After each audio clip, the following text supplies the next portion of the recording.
Okay, welcome to another exciting show of the Many Shades of Green with Yes, my co-host. Who's my it's co-host? me. I am. Maxine Margot, who I Yep. have also the pleasure of doing a show with her brother, Phil Margot. But that's Yeah, another show. Anyway, Maxine, introduce our guest for us. that's a whole other show. Well, we usually go into some other things because so many things are happening in this crazy world now. Uh, but at this point, we just hoping for things that will get better, and I know our guests are helping that happen because they're making a difference in people's lives, which is really important now.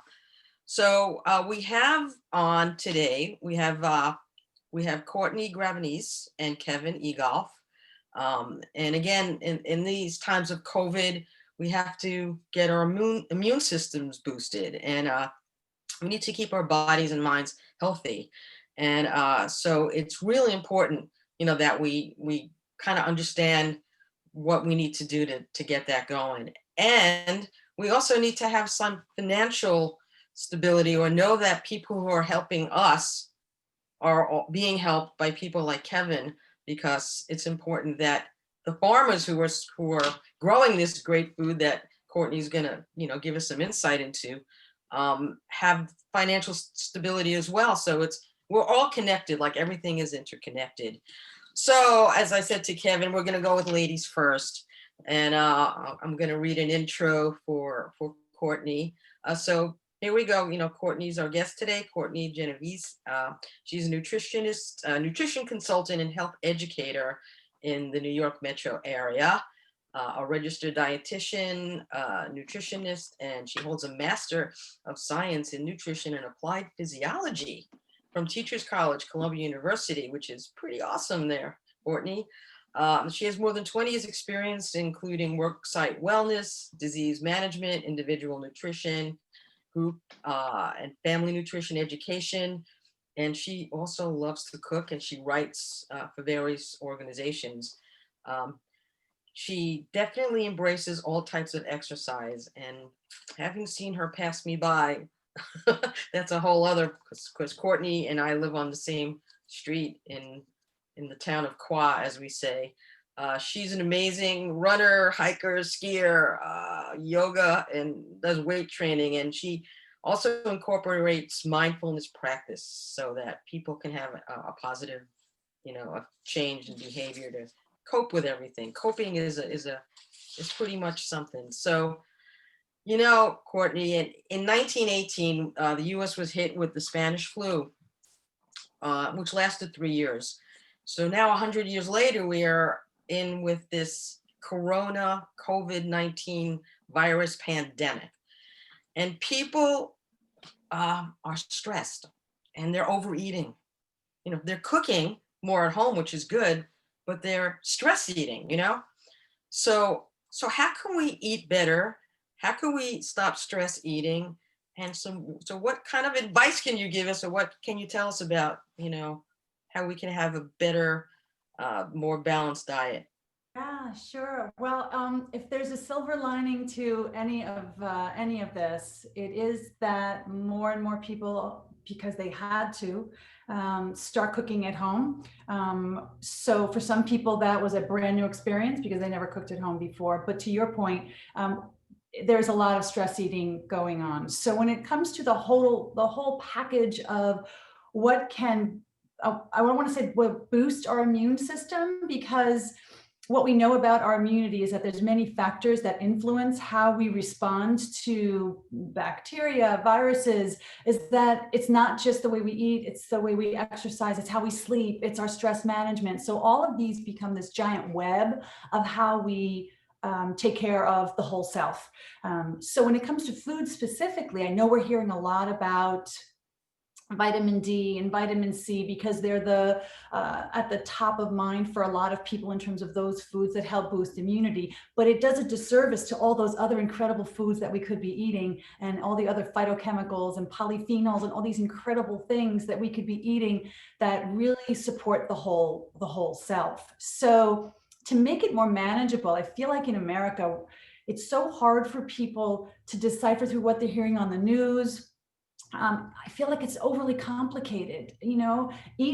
Eat good foods, the best foods you can, within your budget and with what's available to you, and trying. And I love the fact that we're on with some, like, farmers. No farms, no food, and we need to appreciate that.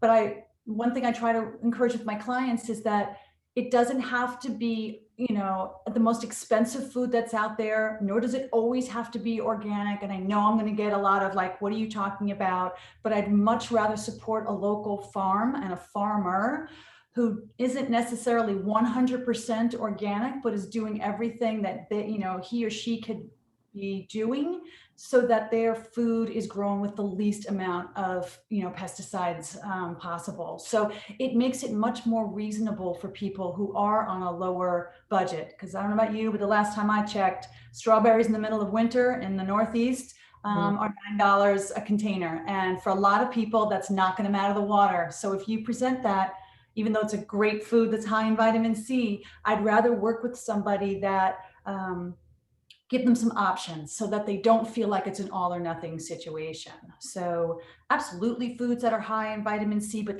what do you think of when you think about foods that are high in vitamin C? Usually citrus of some sort, so I'm assuming in Florida, or Florida, shouldn't say the other thing, that they're having a good season this year, because sometimes the season isn't always good. Like you're talking about strawberries, and I guess California would be the place that they're growing. So yeah, I would think of the citrus fruits mostly. Am I I wrong? think vitamin C, I think of oranges right away. Right, of course, and most people do, and that's totally fine. Oranges are fantastic, but if you happen to have a group of people or an individual or a family of kids who can't stand oranges, you've sort of psychologically say, okay, I'm not getting my vitamin C then. Meanwhile, there's a whole host of other, particularly produce, that are high in vitamin C. So your spinach, your broccoli, herbs, by weight, actually, thyme and parsley have more vitamin C than an orange does. Now, of course, most people aren't sitting down to snack on a twig of, parsley and thyme. I get that. I do all the time. No. So tasty. But there's so many other foods.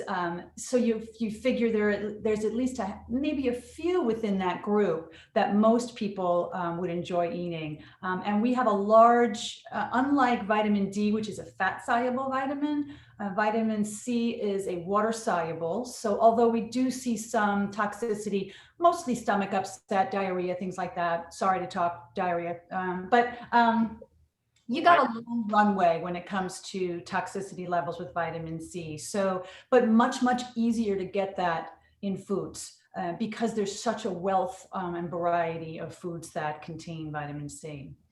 Should people be taking supplements if they can't get if they're not getting what they need in their actual food? Is that a wise thing? Is that being promoted or poo-pooed? I mean, with the diet, you're a dietitian, nutritionist. Should I be taking supplements? The short answer is maybe. So depending on what it is, generally we know from a wealth of studies and decades worth of studies, our bodies do a far better job absorbing vitamins, minerals, antioxidants, and all of those plant chemicals in the real food. Why? Because it's part of a concert. And when those different compounds are part of a concert, our body hears that symphony and just does a far better job of absorbing what's there. But for some people, it's really hard. Like I said, vitamin C, because it's so widely available in a variety of different foods, it's a little bit easier. And I honestly don't think that supplementation is really needed for that. If it happens to be in your multivitamin mineral, this is, of course, is fine. But for certain things, like vitamin D, for example, much, much harder to get. It's found in very few foods. And I will say for, certainly for Americans, not in foods that Americans are typically going to eat. So for example, it's in a lot of fatty fish like anchovies and sardines. Those are not usually exactly big winners at the family dinner table. It is in egg yolks, but what do most people do? Unfortunately, when they eat eggs, they do what? They throw out the yolk. Right, they eat the egg whites, right. So, and I get that they're coming from a different place, but then you couple that with the fact that at least in the Northern Hemisphere for fall and winter, it's nearly impossible to get the amount of sunlight required in order to produce the level of vitamin D. In the summertime, if you spend 15 minutes out in the sun, it's going to equate to about 1,000 IU of vitamin D, but in the wintertime, not so much. So for that, I think many of us need to be supplementing because the daily value is much, much lower than what we know to be a far more valuable level to help fight off certain diseases and help support that immune system. Right. I mean, it's important, it's all balanced. Like, they go, you should go on a low carb diet. I mean, should you go on a low carb diet? Do you need carbs? Is it all like, a balance, like you're trying to balance with the universe, but you also need to, balance what you're intaking and putting into your body. Carbs, bad or good? Of course they're good. We're absolutely required for, your brain, it's your brain's preferred source of fuel and your muscles' preferred source of fuel. It's a very easy conversion for your body to use carbohydrates. Could it use protein and fat? Of course it does. It'll use fat and it'll spare protein as much as it can because of its role in muscle. So yeah, but maybe we can eat better carbohydrates. And the beautiful thing about humans is that we don't have to eat all the same way. So some people do better when they have fewer carbohydrates, but that doesn't mean wiping out the entire category of foods that we were just talking about, fruits and vegetables. Most people don't think of those as quote unquote carbs. It's the last thing they think of. They're thinking of crackers and bread and, pasta, and not just those foods that house all those incredible compounds. So everybody's got some wiggle room, but Courtney, didn't want to interrupt, but isn't there something about the natural carbohydrates that you get from food versus the carbs that you get from like the sugars and the soft drinks? Because I read in your bio that you ran marathons, and I'm into running. I have run marathons. I'm sort of retired now, but I know it's they recommend a diet of high carbs, when you're running and that burns off. But the food that I wanted to speak to you about, which I've heard various things about, is butter. And I know Julia Child says butter is a manner of God's. And I eat a lot. I love butter, but I've read good and bad things about it because of the fat content. It's supposed to be very high in fat content, but supposedly the body needs a certain amount of fat content. Absolutely. You couldn't survive without fat. There are healthier fats than others. Let's face it, vitamin B, as in butter, it tastes good, but we can get by with far less of that type of saturated fat than we really need. So what I would normally encourage is use it, but just use it more sparingly and use it so you get that great flavor to it. There are so many different healthier oils for the heart. So for example, safflower oil, we're getting more and more data about coconut oil. It is a saturated fat, but it's, I could do a whole segment on the different types of saturated fats, but so that's another fat. Olive oil has been known to be particularly beneficial for cardiac health. So much like many things, it's how much of what we're eating. So I would actually much rather have somebody who's having the real thing. So choose real butter, right, and have a small amount than have a whole lot of a fake butter, and I won't mention any names. And because it's got no flavor to it, you're dumping on so much more, and you're ending up with probably the same amount of calories and with perhaps not necessarily any better source of fat to it. So generally real foods, but when it comes to those foods that we know aren't the best for us, maybe consume them in lesser amounts. Yeah, my mom. And I've heard various things about bananas, like supposedly, as we get older, the bananas aren't as healthy for us. I know it has potassium, but does it vary how old we are? Should seniors eat bananas as much as middle-aged adults or children? Absolutely. They are a portable, inexpensive, I don't want to say low fat because not everything low fat is necessarily good for you. Food, I will say, if you're trying to watch your weight, so keep in mind as we get older, we require fewer calories, not more. We do lose muscle mass. We always have to take these things into consideration. So if you require fewer calories, for a lot of people, the banana, which is kind of itself contained, they're generally the same size. Very rarely do you find a small banana that's only going to be 80 calories. So you get more food for things like berries, which are just off the charts, packed with antioxidants. Talk about immunity. So for somebody who's a volume eater or somebody trying to watch their weight, I would generally say, don't shun the banana, but you're going to get a lot more. If you can sit down to an entire bowl of blackberries, raspberries, blueberries, and all that incredible color and more fiber than there is in a banana, and it might work better for you. But I'm not going to be a banana eater. But now we go back to what you talked at the beginning. Bananas are cheap or very inexpensive. Raspberries, strawberries, blueberries, they are expensive. They are. So, That's I love to have them, but you buy, Right. it's like a quarter of a pound is how much you can buy 10 bananas for. Right. So what I would normally encourage is, of course, and this is where try as best you can buy in season.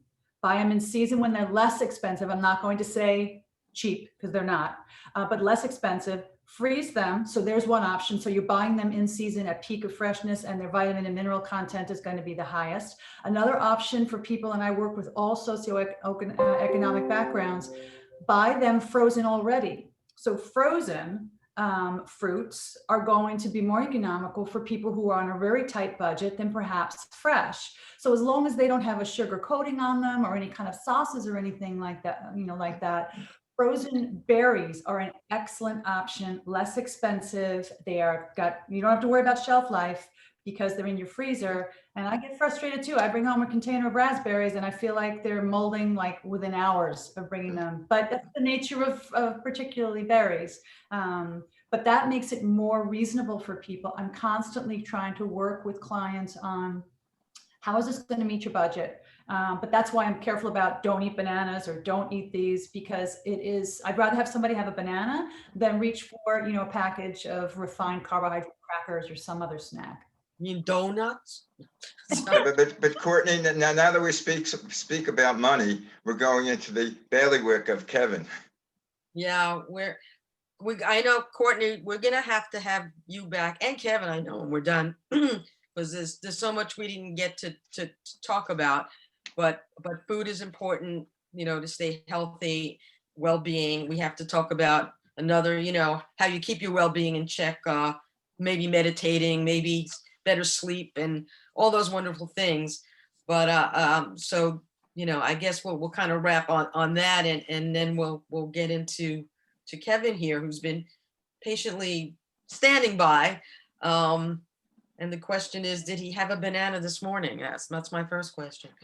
Banana with peanut butter, because I like a lot of calories and fortunate that I can still handle them. So I usually enjoy my banana with peanut butter to get a little. But is it natural peanut butter that you have? Oh, fresh ground always, yeah. Wow. Not the loaded with canola oil or other oils where they extract the peanut oil. Not the Jiffy or the. Yeah, I used to know that. I know the guy, one of the original Mad Men, and he did all the Jiffy commercials, and he would always say, he would go to the health food store, but he would be saying Jiffy is the baby. It was really funny. And this was like, he did this in the 60s, but anyways, we have Kevin Egolf here. He's the Vice President of Investor Relations at Capital Good Fund, and one of the founders of the local farm fund. And, businesses are having really hard times now, and small farmers are definitely in that group. So can you give us a little bit on about how the local farm fund got started and what you're up to with that now? Yeah, absolutely. And before I jump into the local farms fund, I loved a lot of Courtney's comments about eating seasonal, because that really means that you're generally supporting your local farmers, is that's what, to me, meaning eating seasonal. It's seasonal for where you live, not seasonal to across the country, across the world. But to answer your question about local farms fund, so about 5 years ago, I worked with a group of investors from Slow Money, New York City, that were really interested in finding ways to fulfill their mission about supporting local businesses, specifically agricultural producers.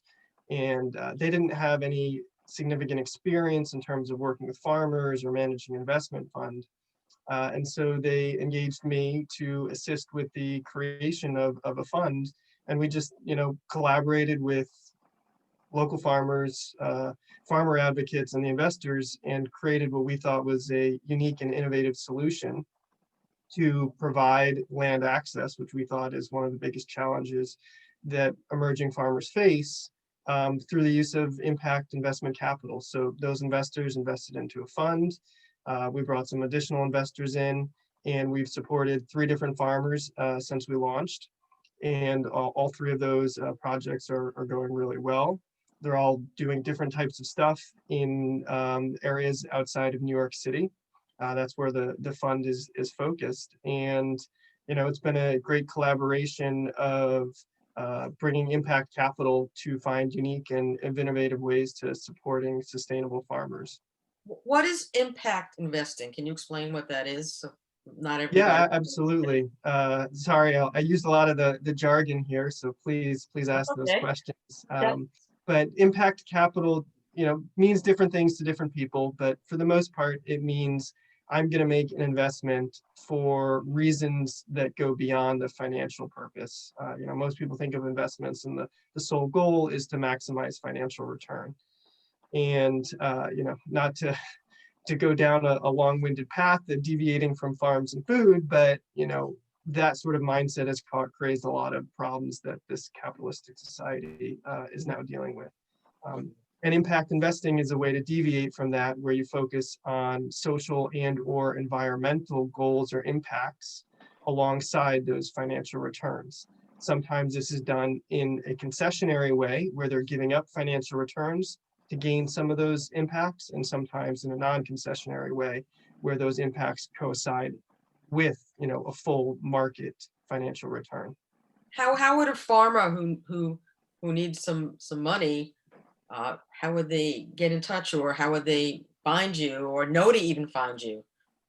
Yeah, that's a good question. So but before I answer that, land access is often cited, and land access just means the ability to be working on land, which is obviously essential for sustainable farmers, is oftentimes cited as the biggest challenge for young and beginning farmers. So that's the specific goal that we tried to address. And when we launched, we just went out into the marketplace. We went to farmer conferences, worked with different advocacy organizations, whether they're land conservancies or training organizations, and sort of spread the news about what Local Farms Fund was doing. The specific model which we are using, which is a lease to own model. So we would buy the farm, the farmer that we're working with would lease it from us, and they'd have a built-in purchase option. And so, that's not going to work for every farmer in every situation. And we knew that. We knew this is working with, a particular type of farmer in a particular situation where they're really ready to start their business. They have enough capital to really get the business going, but they don't have enough capital to buy the property. And that their financial goals that ultimately would be to buy the farm from us. And so that subset allowed us to work with a couple of different farmers in different areas, and has led to a lot of positive results. And most notably is that we sold our first farm to the farm tenant that had been there for 5 years. And that happened this summer. So, that's really a testament to our model. This is one of our goals, was like, well, what is the ultimate outcome of this fund? And it really is to get the farmers established in their farm operation and have them buy the farm from us. If that happens, that's what we define as success. And that happened with our first one, and we have the other 2 on the way. Wow. Yeah, Kevin, a question that I have, and this, it seems over the last few years, there's been a lot of a focus on farmers, whether they be big farmers or small farmers. And politically speaking, you know, sometimes the farmers, you hear the farmers are doing great, they're making money. And in other cases, you know, you hear people losing their farms. What is the truth? Is this a good economy for farmers or not? Is the policies that have been presented by, you know, Trump, have they been successful for farmers, or what is your, you know, a ground floor experience of that? Oh, Oh, I'm trying not to wow. get political. The answer is definitely maybe on that one. There's no simple answer to that. Obviously, what you hear in the news about farms and farmers oftentimes is for more larger industrial style agriculture. That's where a lot of the subsidies go. And, you know, that's what unfortunately a lot of the farms look like, big organizations that, you know, advocate for these farmers and try and drive, you know, governmental programs towards them. You know, that money is geared towards the bigger farmers. And just like any other industry, there's ups and downs. Obviously, for that bigger agriculture side, the tariffs have caused a lot of pain, so that they've subsidized those farmers by giving them, you know, essentially free money from the government just for continuing their farm operation. You know, I don't really work in that space too much. I work with more smaller farmers and mid-sized farmers. And overall, there's been a growth in demand for local foods, for foods grown more naturally, foods grown organically, whether that's certified USDA organic or whether that's just following the principles without synthetic chemicals and pesticides. So the small farmers have definitely seen a growth in the marketplace, driven by demand from, you know, Courtney's clients that want access to healthy food. One of the farmers we work with, he likes to make this comment, which I think is very apt for the nutrition discussion that we're talking about. But, you know, he said, it's not what you eat, but it's what you ate. And this is both true for, you know, proteins, animal proteins, where you want them to have a natural diet and a natural lifestyle. But it's also true for plants. Plants are absorbing nutrients from the soil, absorbing nutrients from the air, need to get enough light to create sugars and all different sorts of things. And I'm not a botanist, so I can't know exactly everything. But if the soil is healthy, if the environment that the plant is living in or the animal is living in is healthy, it generally is going to be higher in nutrients. It's going to have a happier life if it's an animal, and that all leads to a higher quality product that you as the end consumer are then eating. Well, it's not only for plants, it's for people also. If it's a healthy environment, if the air is better, if the grounds are better, we live better, or we live longer. Which is, you know, and which is one of the reasons why eating locally and sustainable is, you know, an important factor for your health. You're getting food that was probably harvested more recently, so it's had less time to degrade. There's probably more nutrients still in there. You know, even if you're buying from a farm that might not be certified organic locally, because they're smaller and they probably have better pest management, they're definitely using less chemicals than a non-organic conventional farmer. And even some of the big, you know, organic companies, you know, they're still using chemicals and pesticides and herbicides. They're organic, so generally they degrade faster. There might be less residue on it. But, you know, there's still, you know, those elements on organic produce as well. There's drift that can happen, you know, and that generally is less so with the local producers. wow. Well, I know you're working on, you know, with the Capital Good Fund. You're also developing projects with the Royalty Note Fund and the Farm Entrepreneur Impact Fund. I mean, we're kind of running out of time, unfortunately, I think, and we're going to have you back to talk about those. How's that? Yeah.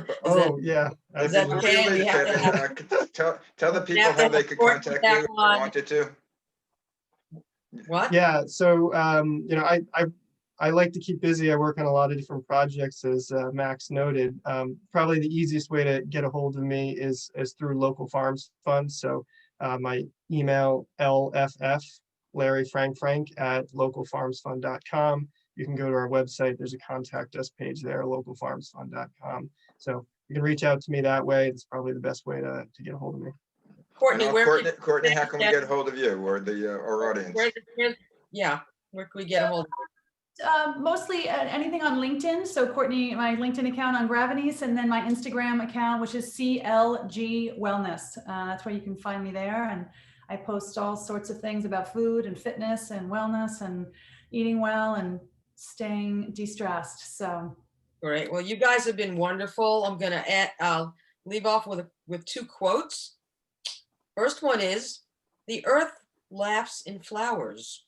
That's Ralph Waldo Emerson. And the other is, "Unless we keep the planet healthy, everything else is for naught." And that's Victoria Principal.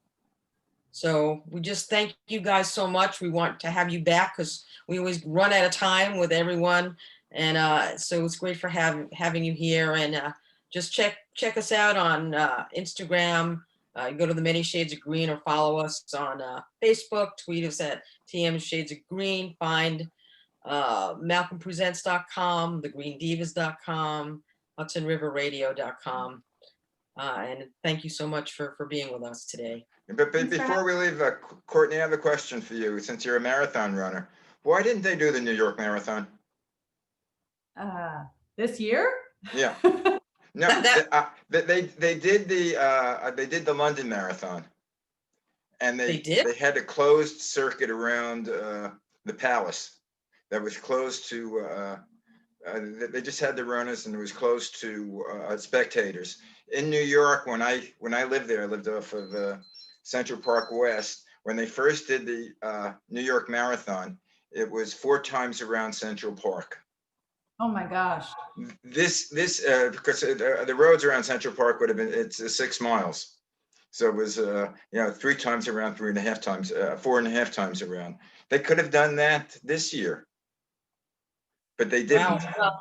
Well, Yeah, I didn't know that London ran theirs. I actually Well, don't know how they would have run anyway, that with guys, like mitigating risk. I don't know. do me a favor, look it Yeah. up, call me. Anyway, thank you very much. Again, as Max said, tell your people, tell your friends, it's MalcolmPresents.com, because that's basically how we promote the show, through the social media and through people that we have on. And again, we're looking forward to having you guys back on. there too.